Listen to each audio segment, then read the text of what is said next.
আসসালামু আলাইকুম, সবাই কেমন আছেন?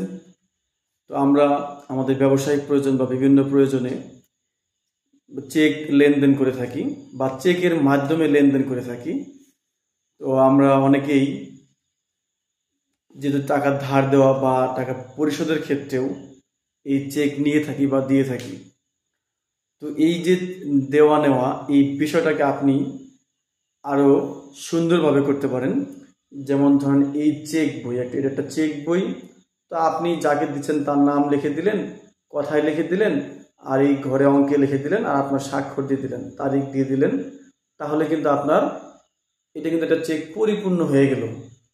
অর্থাৎ এটা যে ব্যক্তি নিয়ে যাবে সে কিন্তু পেমেন্ট পাবে।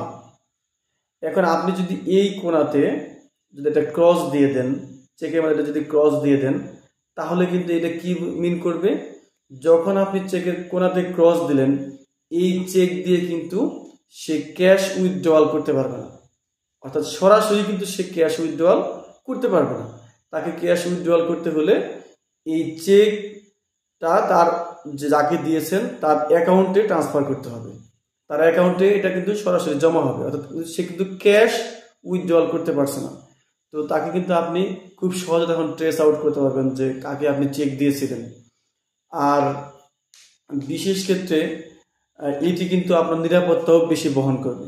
যদি আপনি মনে করেন যে না, আমি তাকে বাই ক্যাশে পেমেন্ট দেবো না, তাকে আমি চেক দিয়ে দেবো, তো আপনি চেক দিয়ে দেন, দিয়ে একটা ক্রস দিয়ে দেন আর তার নাম লিখে দেন, তাহলে কিন্তু ওই ব্যক্তির সংশ্লিষ্ট অ্যাকাউন্টেই টাকাটা জমা হয়।